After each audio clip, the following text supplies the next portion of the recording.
সেদ্ধ দিয়েছিলাম আর ডিমগুলোকে তুলে নিচ্ছি আমরা এখন। তো এই গরম জল থেকে ডিমগুলো তুলে নিয়ে প্রথমে ঠান্ডা জল দিয়ে দেবো এর মধ্যে। ডিমগুলো একটুখানি ঠান্ডা করে নিয়ে তারপর আমরা এই ডিমগুলোকে ছুলতে শুরু করে দেবো। যে কোনো একটা ভারী জিনিস দিয়ে ডিমগুলো এরকম করে মেরে মেরে আমরা জলে প্রথমে দিয়ে দেবো, যাতে এর মধ্যে জলগুলো ঢুকে যায় আর ডিমগুলো কিন্তু খুব সহজেই বেরিয়ে আসবে। তাহলে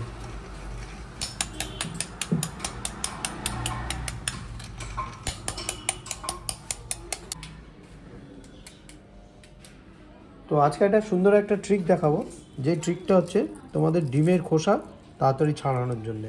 তো প্রথমে তো আমরা জলে ভিজিয়েছিলাম, এইবার দেখো এই রকম একটা চামচ নিতে হবে। চামচের পেছন দিকটা যেন খুব মসৃণ হয়, ঠিক আছে, নয়তো কিন্তু খোসাগুলো উঠে যাবে। এভাবে চামচ ঢুকিয়ে দিতে হবে, চামচ ঢুকিয়ে তারপর এরকম করে টেনে যেতে হবে, তাহলে তাড়াতাড়ি হয়ে যাবে, একদম ফটাফট হবে। দেখেছো সুন্দর তাড়াতাড়ি বেরিয়ে আসলো। পুরা এখানে দেখতে পাচ্ছ সব কটা ডিম আমাদের ছোলা হয়ে গেছে। আর ডিমগুলো এরকম করে দাগ দিয়ে নিতে হবে, আর দাগগুলো দিয়ে নিলে কিন্তু এর মধ্যে মশলাগুলো কিন্তু প্রপারভাবে ঢুকবে। তো মোটামুটি এখানে সব কটা ডিমে এইভাবে দাগ দিয়ে নেবো আমরা। তো বন্ধুরা এখানে দেখতে পাচ্ছ একটা মেশিন আছে আমার কাছে। এই মেশিনটা তোমরা ফ্লিপকার্ট বলো, অ্যামাজন বলো, আর মোটামুটি মেলা ফেলাতেও পেয়ে যাবে এরকম মেশিন। মোটামুটি ওই 250-300 টাকার আশপাশে এরকম দাম হবে। তো যাই হোক, এটা আমাদের মেন হচ্ছে চপিং করার মেশিনটা। তো আমরা ফার্স্টে কী করবো, সমানে কিছু পেঁয়াজ কেটে নেবো। তো এর মধ্যে কিন্তু বড় বড় পেঁয়াজ দেওয়া যায় না, তার জন্যে একটু চপিং পেঁয়াজ দিতে হয়। তারপরে এরকম করে চপিং করে নেবো পেঁয়াজ। দেখতে পাচ্ছ এর মধ্যে একটা জিনিস আমরা তোমাদের দেখাতে ভুলে গেছি, যে ডিমটা যে আমরা কাটিং করেছি ওই ডিমের মধ্যে একটু নুন আর হলুদ আমরা মাখিয়ে নেবো। তো চলো এটা কাটিং করতে করতে আমরা ডিম হলুদ মাখিয়ে নিই। তো বন্ধুরা ডিমের মধ্যে দিয়ে দেবো হলুদ, দিয়ে দিচ্ছি মোটামুটি। আর এখানে দিয়ে দেবো নুন, দিয়ে দেবো নুন দিয়ে দিলাম। এবার দেবো একটুখানি হালকা কাশ্মীরি মির্চি, তো কাশ্মীরি লঙ্কার গুঁড়ো দিয়ে দিলাম। দিয়ে কিন্তু এটাকে সুন্দর করে মাখিয়ে নেবো চারিপাশে। গা হাত পা পুরো লাগিয়ে দেবো, একেবারে হালকা করে লাগিয়ে দিলাম। রেডি, পেঁয়াজ কোচানো হয়ে গেছে। আর পেঁয়াজগুলো আমরা দিয়ে দেবো এইটার মধ্যে।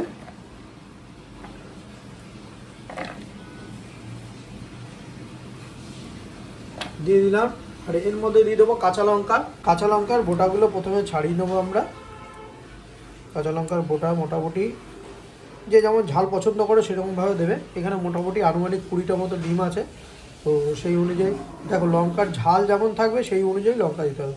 মোটামুটি এরকম কয়েকটা লঙ্কা আমি ধুয়ে নিয়েছি, 8-10টা লঙ্কা দিয়ে দিলাম এর মধ্যে। আর দিয়ে কিন্তু এবার এটাকে ঢাকনাটাকে আটকাবো।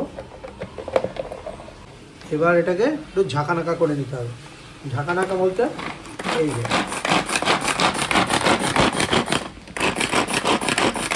একদম দারুণ চপ হয়ে যাবে,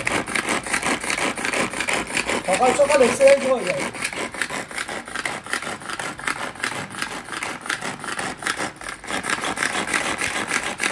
তো বন্ধুরা দেখো ঝাঁকানাকা করে একদম পুরোপুরি তাড়াতাড়ি হয়ে গেল। পেঁয়াজটা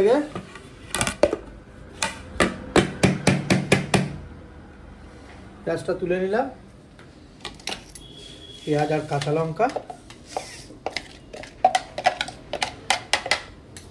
হয়ে গেল। এবার টমেটো আমরা এর মধ্যে চপ করব। তো ফার্স্টে কাঁটাটাকে লাগিয়ে দেবো। একটু টমেটো সেম পেঁয়াজের মতো ছোট করে কেটে নেবো, হালকা করে দিয়ে দেবো এর মধ্যে। আমি এখানে মোটামুটি 2টো টমেটো ইউজ করছি, তোমরা চাইলে আরও 2টো ইউজ করতে পারো, যেমন টক খাট্টা পছন্দ করো সেরকম অনুযায়ী। কিন্তু আমি ওর মধ্যে আর একটু দই ইউজ করব, যার জন্য আমি 2টো টমেটো ইউজ করছি। যাই হোক এটা লেগে গেছে, একদম দিয়ে দিলাম। দেওয়ার পর লাগিয়ে দেবো ঢাকনা। আবার আর একটুখানি কসরত।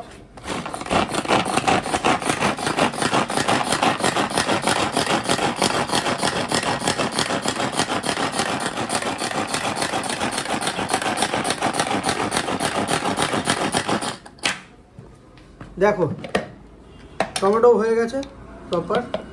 দেখো পুরোপুরি না টমেটো যদি তোমরা মিক্সিতে পেস্ট করো না একটা কেমন একটা কাঁচা কাঁচা গন্ধ বেরোবে দেখবে তরকারি করলে। আর এরকম যদি একটু চপ করে নাও না তার আলাদাই কিন্তু মজা হবে। তো চলো এটা হয়ে গেল, টমেটো দেওয়া হয়ে গেছে। আর এর মধ্যে কি কি মশলা লাগবে মশলাগুলো পরপর এর মধ্যেই সাজিয়ে নেবো একবারে। দেখো দিয়ে দিচ্ছি হলুদের গুঁড়ো, 2 চামচের মতো হলুদের গুঁড়ো দিলাম। দেবো লঙ্কার গুঁড়ো,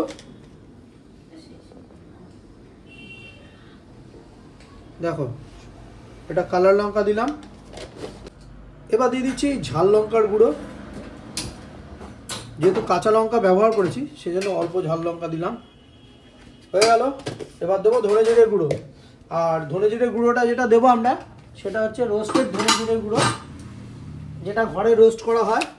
ধনে আর জিরে রোস্ট করে নিয়ে আর এর মধ্যে একটুখানি তেজপাতাও থাকে, রোস্ট করে নিয়ে সেটাকে আমরা শিলে বেটে নিই বা মিক্সিতে করে নিই। আমরা মিক্সিতেই করি, শিলে এখন এখানে ব্যবহার হয় না। যাই হোক এটা কিন্তু মশলার মেন উপকরণ চলে আসলো। তো বন্ধুরা কড়াই কিন্তু গরম হয়ে গেছে আর আমরা দিয়ে দেবো এর মধ্যে সর্ষের তেল। মোটামুটি এতটা সর্ষের তেলে হয়ে যাবে। তো বন্ধুরা দেখতে পাচ্ছ তেল কিন্তু গরম হয়ে গেছে, তেলটা বিভৎস ঝাঁজ। আর এই যে ডিমগুলোকে ছেড়ে দেবো আর ডিমগুলোকে হালকা করে ভেজে তুলে দেবো আমরা। পরপর ডিমগুলো আগে ছাড়বো।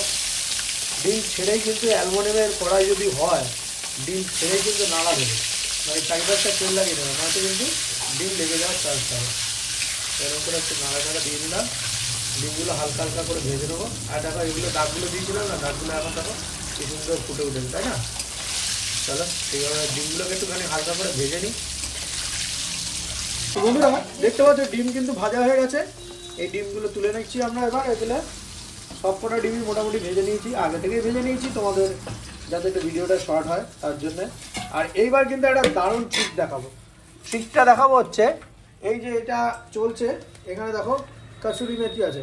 আর এই কাসুরি মেথিগুলো দিয়ে দেবো আমরা এই যে গ্যাসটার সামনে দিয়ে দিলাম। কেন? রান্না কড়াইতেই তো দেওয়া উচিত না, কড়াইতে দিইনি। তার কারণ হচ্ছে এটা পুরো আমরা এখানটা গরমে রোস্ট করবো এটাকে। আরে এরকম ছোট ছোট ট্রিক আর যদি পেতে হয় তাহলে কিন্তু অবশ্যই কিন্তু গুরুস কিচেন দেখতেই হবে। যাই হোক যারা যারা এখনও চ্যানেলটাকে সাবস্ক্রাইব করোনি সাবস্ক্রাইব করে দাও, সাবস্ক্রাইব করে দিয়ে পাশে থেকো, বেল আইকনটা বাজিয়ে দিও টং করে। চলো এবার নেক্সট কি করছি আমরা। এখানে কিন্তু কড়াই কিন্তু গরম হয়ে গেছে, মানে তেল কিন্তু গরম রয়েছে। আর এইবার তেলের মধ্যে আমরা মশলাগুলো পরপর করে ছাড়বো।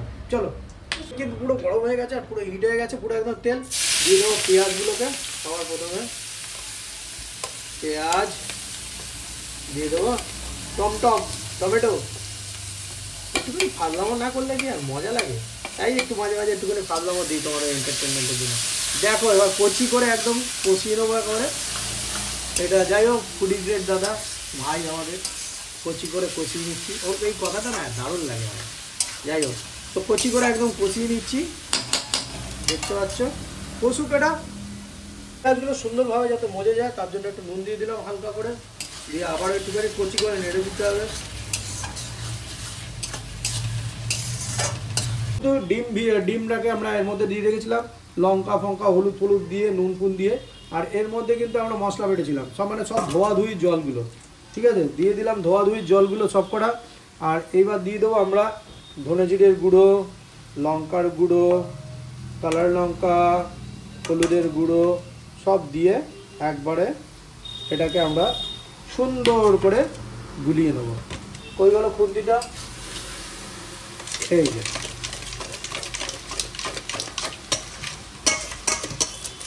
সুন্দর করে মশলাটা কিন্তু তৈরি হয়ে গেছে। এটা থাক এইভাবে। এদিকে মশলাটা আমরা এদিকে কষিয়ে নিই, ভালো করে কষানো হয়ে এসছে প্রায় সুন্দর করে। তো বন্ধুরা এবার কিন্তু এর মধ্যে আমরা আদা আর রসুন দেবো। মোটামুটি একটু রসুনের পার্সেন্টেজটা একটু বেশি রাখবে। রসুন দিয়ে দিলাম। এবার দেবো এবার আদা। মোটামুটি দেওয়া হয়ে গেল আদা আর রসুন দিয়ে। কিন্তু মশলাটা আবার একটু ভালো করে ভুনে নিতে হবে, ভুনে মানে একটু করে কষিয়ে নিতে হবে সুন্দর করে। উপর দিয়ে দেখতে পাচ্ছ তেল কিন্তু উপরে উঠে এসছে। আরও খানিকক্ষণ একটুখানি কষাবো আমরা এটাকে। বন্ধুরা দেখতে পাচ্ছ কালারটা কিন্তু আর কালার দেখলে কিন্তু বোঝা যায় যে কেমন হবে খাবারটা, একদম লাল লাল হয়ে এসছে। আর এবার আমরা এই যে ধনে জিরের গুঁড়ো পুরো যেগুলো ছিল সেটা একদম জলে দেওয়া ছিল, সেটাকে দিয়ে দিলাম। এবার দিয়ে আবার একটুখানি নাড়িয়ে দেবো হালকা করে।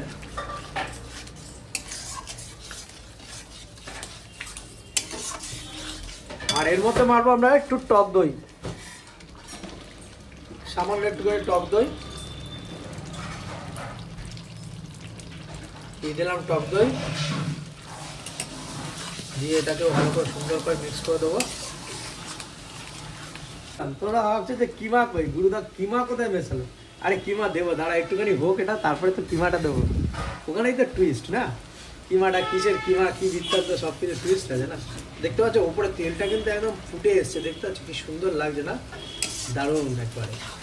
যাই হোক, গ্রেভিটা মোটামুটি একদম কমপ্লিট হয়ে এসছে। এইবার আমরা কিমাটাকে মিক্স করবো। আর বন্ধুরা এবার কিন্তু আমরা ডিম দেবো এর মধ্যে। যে ডিমগুলো আমরা ভেজেছিলাম এর মধ্যে কিন্তু ডিমগুলোকে এরকম করে গ্রেট করে মারবো। বেশি গ্রেট না, মোটামুটি তোমরা যেমন পছন্দ করো ওরকম দেবে। মোটামুটি আমি এখানে 2-3টে ডিম মেরে দেবো।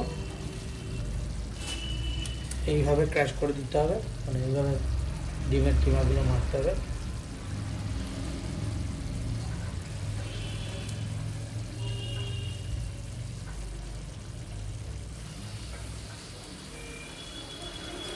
এটা একটুখানি ভিন্ন রকম করলাম, তোমরা চাইলে চিকেন দিয়ে করতে পারো, যেটা চিকেন দিয়ে হয়, সেখানে আমি ডিম দিয়ে করলাম। দেখো কেমন লাগছে বলো, অবশ্যই কিন্তু কমেন্ট করে জানিও। আর এরকম ইন্টারেস্টিং রেসিপি কিন্তু অবশ্যই বাড়িতে বানিয়ে নিও। আর একটা ডিম আছে, সেই ডিমটা আমরা পরে দেবো। মোটামুটি এখানে 3-4টে ডিম আমরা ইউজ করবো। আর হয়ে গেল এটা। এবার ডিমগুলো যেগুলো ফ্রাই করা ছিল সেই ফ্রাই ডিমগুলো এবার এর মধ্যে দিয়ে দেবো আমরা গ্রেভিতে।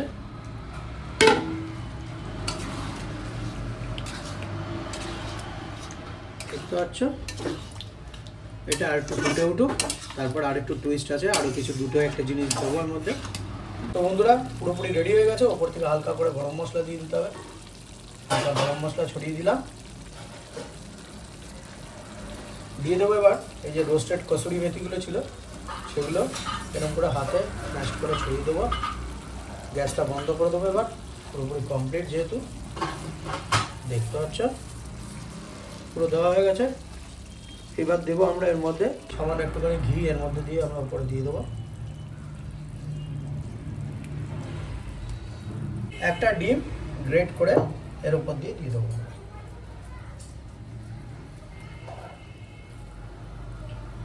আজকের রেসিপি কিন্তু একদম কমপ্লিট। কেমন হয়েছে অবশ্যই কিন্তু কমেন্ট করতে ভুলো না। কমেন্ট করো না, কমেন্ট করলে তোমরা আমি আর একটুখানি তোমাদের জন্য আরও ভালো ভালো রেসিপিগুলো তুলে দেবো তোমাদের সামনে। কমেন্টগুলো করো। আর সবার শেষে দিয়ে দেবো ধনেপাতা, হালকা করে ওপর দিয়ে ধনেপাতা ছড়িয়ে দিলাম। একদম রেডি।